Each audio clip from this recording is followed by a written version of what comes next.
Yo YouTube, let's play some search and destroy and see how you guys can improve in this game mode. So for today's video, we're going to be kind of playing the slower role for the start here and just seeing what we can do. Now the main thing in search and destroy, what you want to look out for is basically the map positioning, okay? You want to split the map up into sections and you essentially want to get as much map control as possible, especially on the defense. So right now I'm looking at the mini map and I'm like, right, what area is empty? It's going to be the left hand side. So what I'm going to do is I'm going to use the snake mechanic, and basically there's a sniper in front of me. Now I should not challenge him like I did, to be honest. It was a bit of a risky play and that's why I backed off, because I realized I was getting way too aggressive. So we're going to go through, watch the right hand side, make sure no one's there, just because I knew nobody was going to push me on the left straight away. And I want you to notice how I'm rotating. So as I'm going backwards, I'm being very, very cautious, very constant, like as I'm approaching them, and I'm basically just trying to toy with this sniper. I know he's missing a lot of shots. Again, I shouldn't be challenging as much as I am, but I just feel very confident that he's not going to hit me because I'm snaking and stuff. But if I died there, it would have 100% been my fault, and it's not a play I recommend. But we're going to go through the left here. We spot him again. Now in this moment, I'm not very like, you know, I'm not panicking like we have to go for the kill. With 20 seconds left, right, what you want to do is you want to try to delay the time as long as possible. In search and destroy, there's two elements you want to control. One is the time and the other one is the bomb, okay? So right now, they're on the offense, so they have to make a play. What that means is if you're on the defensive side, you can let them sit at the back. That's okay. As long as you don't overcommit, they have to be the ones to make a play, because if the time runs out, they're going to lose the round, which has started to be like kind of what happened in that round right there. You saw how he was trying to get for the kill, and I just wasn't really giving too much. I was peeking slightly, but I wasn't trying to overcommit. And what ended up happening was he ended up panicking, having to go through middle, and with about 15 seconds left, we knew they had to plant, and we basically control the cards because we can watch the bomb. We've got equipment and stuff. It's just a lot easier to manipulate the area. So that's first round done. Let's see what happens in this next offense. So round two is going through now. What I like to do on the offense is, to be honest, it depends on the map and the scenario. Right now, because I feel like I'm using an assault rifle, I like to control either the right or the left, but I'm always having a mental note of what the opponent's doing. So I know that they've got a sniper. I'm probably not going to challenge the right just because it's a lot easier for them to kill me. My teammate does end up dying now, so we're in a 3 versus 4. Now 3 versus 4 are not good regardless, but with search and destroy on defense, it's okay, but offense is a lot harder, because what happens is you have to get a kill and get the bomb down. There's just so many more things you guys have to do than, you know, on the defense. But luckily enough, I get the first blood, well, for our team. My teammate gets another kill, and now we're in a 3 versus 2. I'm going to go through, shut the doors. Now I don't actually have a dead silence, which is very difficult to play with.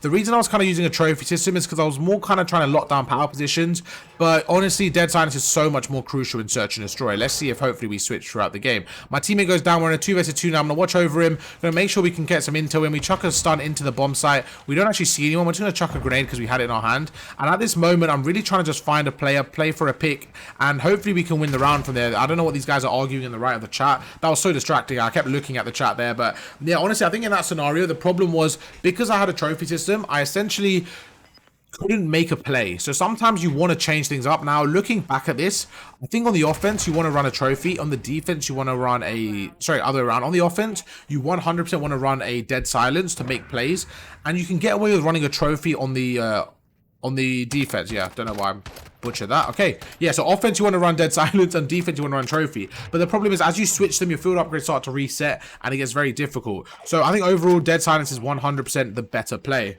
So yeah, let's see what we do in the next round. We kind of trolled that one, and I think what happened there was because we let the time start to run out, we actually started to panic, and when my teammate got first blooded, it was just very difficult to kind of regain. We did an okay job getting the first blood, but I was relying on them being over aggressive, which just didn't happen. Going through the right hand side now, just see what we can do. Once again, going to kind of just pre-aim the right. I know they're going to push from either the right or the middle right now, most likely, so we're just going to hold those angles. My teammate's there. I'm like, right, if I can see on a credit spot here, and you can see straight away, I actually realized, right, I need to get the dead silence out, because what happened here was I wanted to make a play. I looked and I was like, right, I can't make a play because I don't have dead silence. So it took me 2 rounds to adapt, which isn't bad, but I think sometimes it depends how fast you adapt. If I adapted in round 11, then that's not a good play. So the fact that I adapted after 2 rounds is okay. Obviously, we want to kind of limit that as quick as possible. But yeah, we kind of move on. I didn't mean to shoot there. Going to go at top here, and I'm just trying to get any intel. I know they're going to be around the bomb site just because it's so close to that timer. We go through, we take out one, and right there, we were just being very patient. We were checking every corner, centering over, and in this moment, I'm right, with 40 seconds left, he has to either plant at A, plant at B, or get 2 kills. I'm more likely to think he's going to get the bomb down, but what happened is he actually kills my teammate. And now, although he can get the bomb down, the good thing is I've trapped him in the bomb site, right? So I'm going to go through, but then I start to overthink it. I start to think I've heard him somewhere else, and I start to lose sight of where he is. So this is where you have to be very careful of like just being careful of your awareness and stuff. So we go through, we chuck a nade over. I actually spot him there, going to jump around the corner. We make him one shot, and in this moment, this is not a good play, but with 7 seconds left, I know he has to go for the bomb. Now we're going to time it perfectly. We jump around the corner, we go through, and we basically force him to plant the bomb. So that's what happens when you leave the bomb too late. Right there, I knew he wasn't going to commit to me because I couldn't hear anything. So what my plan was to jump on the edge of the van, okay? But this is important. If he was going to look at me, I wouldn't have went for the gunfight. I would have immediately backed off. And I think I would have been able to get away from that situation alive. And with the time left, I think I would have been able to win the round. So right here, as soon as I jumped up there, if he was looking at me, I would have backed off slowly. And there's definitely a chance he could have killed me quickly because of the time to kill. But I think that was a good play considering, you know, the circumstances. So we got kind of lucky there because I didn't know what he was going to go A or B. But yeah, it kind of worked out for us. Now we have the dead silence to see what we could do in the next round. So far, so good.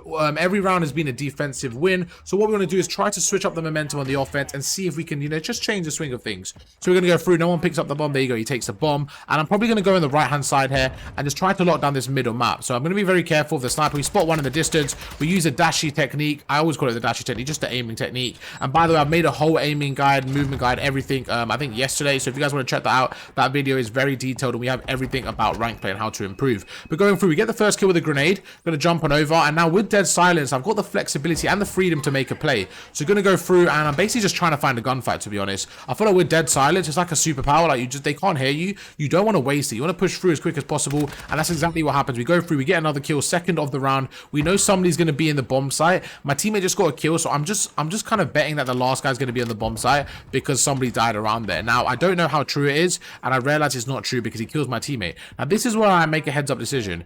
I spot him going to the top there. And I'm like, right, if I get the bomb down in A, it's going to be a lot more difficult for me to kind of just guess where he's going to be. So what I'm going to do is back off, go all the way to B. Now, if I don't die in the next 2 seconds, I think I'm good to go. So I feel like he wasn't aware of that play. It was a good rotation for myself. Now, this is where it gets a bit tricky because you can decide to back off all the way to the truck. But me personally, I like to back my gun skill. I like to be in a scenario where I can control the tempo, control everything. But this is the thing. I don't want to be in the bomb, okay? The reason why is because if you're in the bomb site, what happens is you end up having, like, you're basically guaranteed a gunfight.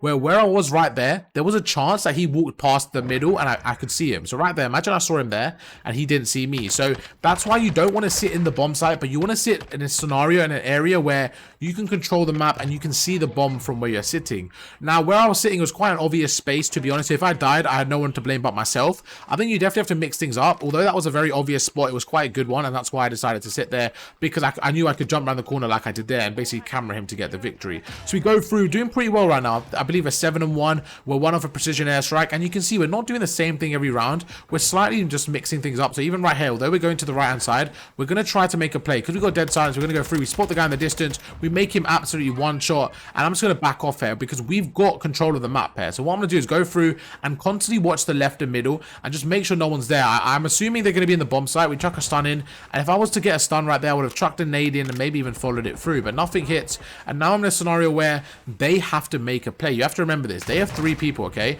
They have to make a play, and look what happens. I actually end up overcommitting, and this is the problem with sometimes watching both lanes. Because I was watching middle and left, I actually let the guy slip through. So what I could have done better there was maybe backed off to a deeper angle and watched over. But what happened was, yeah, it was a good play from my opponent, to be fair. He snuck through. I didn't see him. The timing worked out for him, which is mainly what Search and Destroy is about. It's about timing and working those angles. So good play from him, bad play from myself to kind of overpeak the window. I think if I'm going to play like that, I need to definitely back off. And now my teammate's in a 1 versus 3, and yeah, it's just not a good situation for him to be in.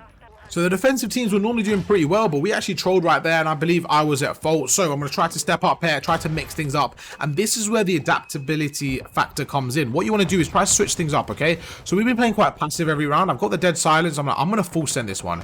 I don't think they're going to expect it because I haven't done it before. So now I'm going to full send with the SMG, and you can see how important it is to change your playstyle. We go through the left, we go through the middle. We don't see anyone, but what we're going to do is we're going to go through the right. Now I'm thinking, right, there's only a certain amount of angles they're going to be, and we actually play really, really well. We go through. So we check the middle, we check the left. I didn't see anyone. Now there's only a few places they're going to be, so I went to the right and I got very, very fortunate. Both of them weren't looking at their flank, and that's why it's so deadly to make plays in search and destroy. Now this is again important. We know he's on the right hand side, but this isn't a gunfight I want to challenge. I'm going to warn you now, this was some of the weirdest shit I've ever seen, okay? I'm not gonna lie, the nade he chucks at me was so random. I want to pre-warn you because I'm gonna have to go through it again here.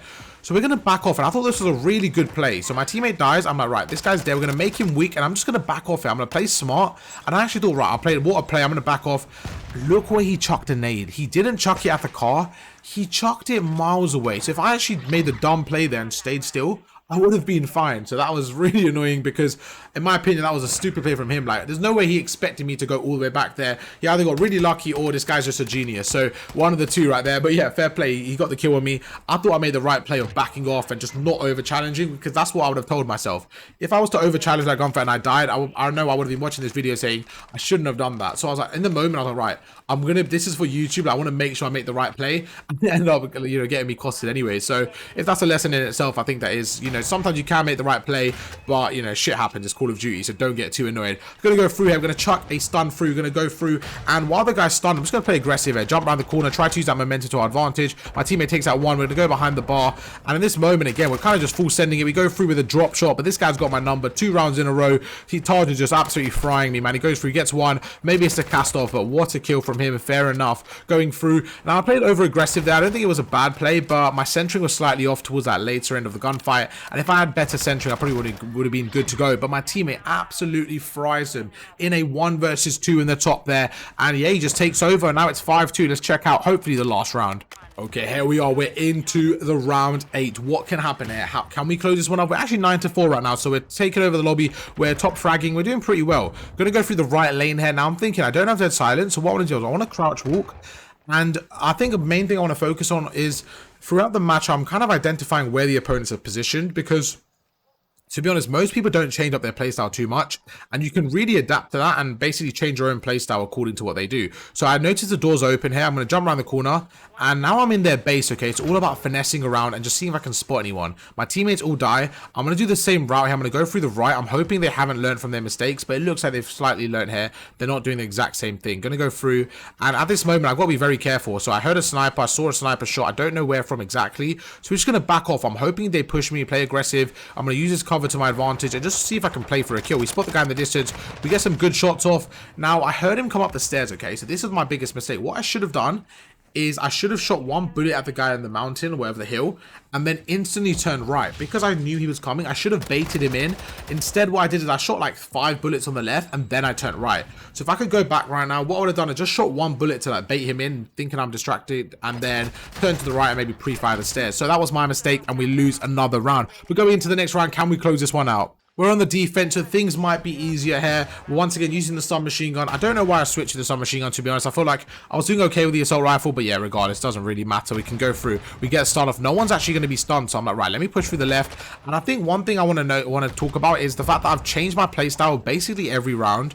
Now, you definitely can do the same thing, 1 or 2 rounds in a row or throughout the game, but I always like to mix things up, because not only am I learning more about the game, I'm also keeping them guessing, and I just feel like it's the best way to play for me personally, and that is the way I personally like to improve. I like to try new things. Even if the strat doesn't work, at least I get more intel of what to do and what not to do next time. We go through. My teammate chucked something there, so I'm assuming he's over there. We get the first blood. We get the kill, sorry, through the lobby right there. And yeah, we end up winning the game. So I hope you guys enjoyed. We dropped 10 kills for the victory in the diamond lobby. So pretty good stuff. Make sure you guys drop a like if you enjoyed. I've actually got an ultimate Call of Duty guide I've been working so much on. I'm going to put the link in the description. If you guys would love to check it out, I would appreciate it. And yeah, let me know what you think down in the comments of the video.